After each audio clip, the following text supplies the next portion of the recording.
Sweet. So let's go ahead and start off with just introducing yourself and your organization. Hi there, I'm Becca Curry. I am the Colorado Policy Advocate with Earth Justice. We are an environmental law organization that works nationwide. We believe that the earth needs a good lawyer. Thank you. And then specifically today, first off, I want to introduce myself just because I know a lot of people won't know me, but I'm the legislative intern for Western Colorado Alliance. Everybody who's getting this should know who we are, but if not, we just focus on making sure that the West Slope also has that grassroots organizing voice that a lot of other areas do. And then today specifically, we're going to be talking about the Colorado Legislature, specifically House Bill 21-1266. So do you want to talk a little bit about why your organization is in favor of it? Absolutely. Yeah, this bill is really meant to kind of think ahead what the path forward for environmental justice is here in Colorado. It's well beyond time that we, collectively acknowledge as a state that we've hurt communities for years and years through racist and unjust environmental policies and practices. We know that facilities emit toxic pollution into the air and harmful contaminants into our waters. And we also know that lower income communities and communities of color have historically been forced to bear the burden of unsustainably high pollution levels. And, that's only been reinforced during this pandemic. We know even more now how inextricably connected pollution is with public health.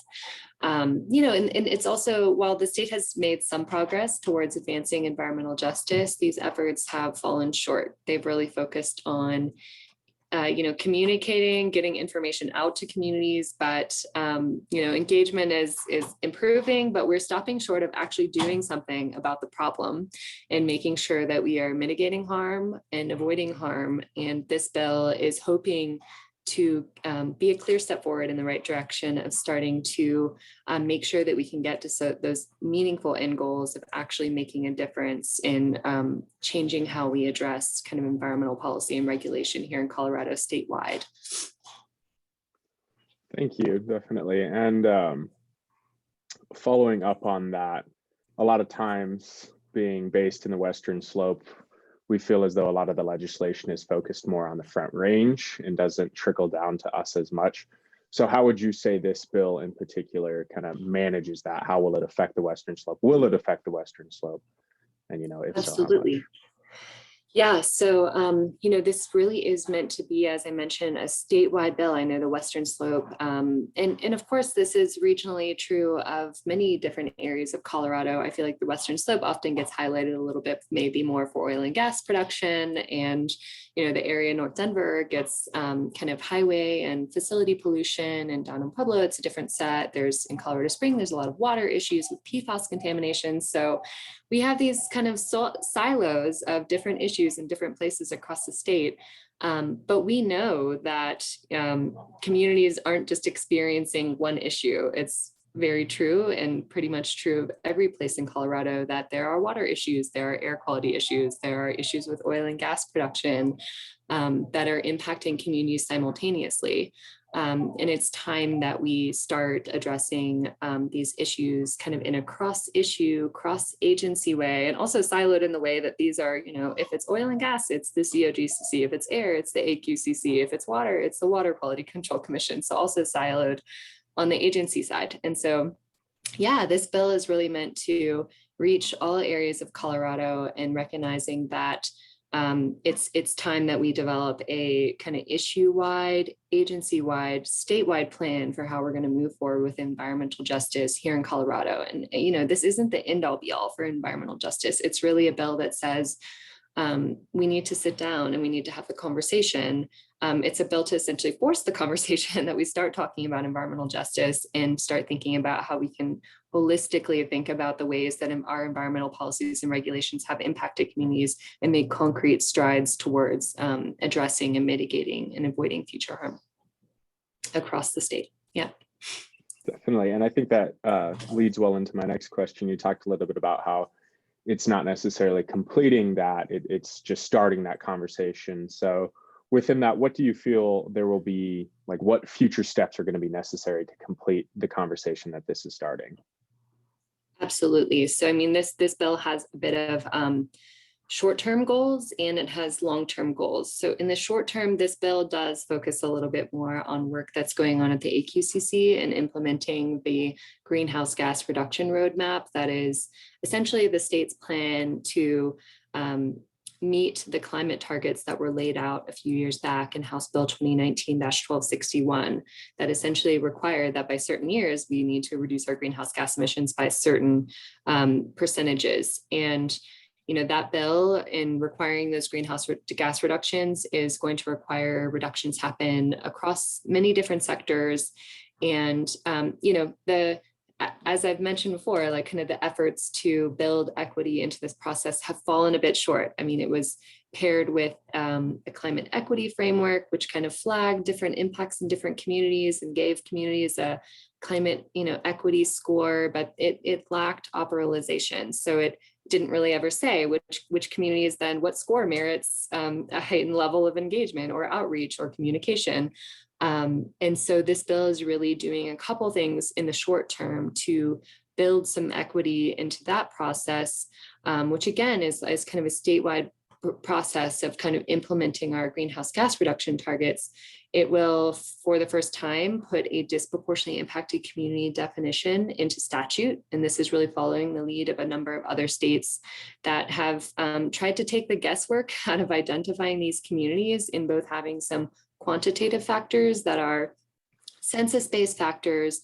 They're based on with readily available data that it should be a no-brainer for the agency to kind of identify these communities.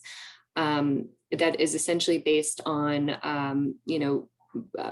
where more higher percentages of people of color reside, or low-income communities, where we would be kind of creating a set of communities that where outreach should be no-brainer. And then there's also these qualitative factors where a community could also be considered included in this disproportionately impacted community definition. For example, if they have a history of redlining or environmental racism in the area, or if they're experience multiple environmental burdens, there's kind of this qualitative set of factors that can bring a community into this definition as well. And so with this better guidance on what these communities are, the Air Quality Control Commission will be able to, and will actually be required by the bill to follow a set of like outreach or engagement best practices, which is including things like meetings at varied times, ensuring remote access, ensuring translation services. These are things that are kind of common sense, but have not yet been boiled down to law. So this is codifying them so they're enforceable, and we can ensure more robust engagement to a broader set of communities. But like I said, this is again, all efforts that are focusing on increasing communication, and we're not getting to the end goals of harm reduction and restorative justice. And without those clear goals in sight, we risk engaging communities in decisions that ultimately may perpetuate harm. So this bill also will set up a task force. And I know task forces, it's the devil's in the details of these task forces, right? But this is again, a task force that's essentially like, we are requiring that this group of people sit down and kind of create a plan, a blueprint for how we're going to move forward in Colorado to address a broader set of issues across agencies and across the state. And that task force has really strong community representation. It has some representatives of different agencies to finally get them in the room together. It has tribal representation, and it does have some, business, labor, industry reps, but it should be a good group to sit down, and they are really have pretty clear things that they're supposed to discuss, like a potential requirement that we are able to deny a permit if there's no way that we can mitigate or avoid harm to communities. That's not unprecedented. New Jersey is one example of a state that has proceeded with such a requirement where we shouldn't be renewing permits if they are going to harm communities. And so there is a set of policy options for the task force to consider, and they're supposed to provide, recommendations towards the end of this next year, with the goal that their recommendations become implementing legislation in 2023, so that we can finally finally kind of put words into action and move forward with an environmental justice plan. So, you kind of mentioned like, what are other steps necessary to accomplish these goals? And this is an opportunity. The task force is meant to have public meetings. This is supposed to be a robust process that's accessible to the public. And they need to hold kind of meetings that are remote and available across regions throughout the state. And this is really going to be an opportunity for communities and advocates to hold the task force's feet to the fire and push for really strong recommendations with greater buy-in, so that we can hold the state to really strong environmental justice, progress, and protections moving forward into the future. Definitely, thank you. And I feel like that kind of answers any other question that I had. It's really good look into the bill, not only what it's aiming to do right now in the short term, as you said, but kind of the long term. Where do we go from here? And once again, your organization is supporting it, WCA, we're supporting it. So with that, thank you for your time, for educating us on this bill and kind of giving your perspective on it, as well as I just wanted to mention that the bill will be up in the Appropriations Committee May 11th. And if anybody watching this wants to help out, they can do written testimony or they can do video testimony. If you have questions about how to do that, we'll have that within a larger email. But once again, I just really wanted to thank you for your time. I appreciate you responding so quickly and being so flexible. And thank you for educating us on this bill. Absolutely. Look forward to working with all of you to advance environmental justice here in Colorado. Thank you. Definitely.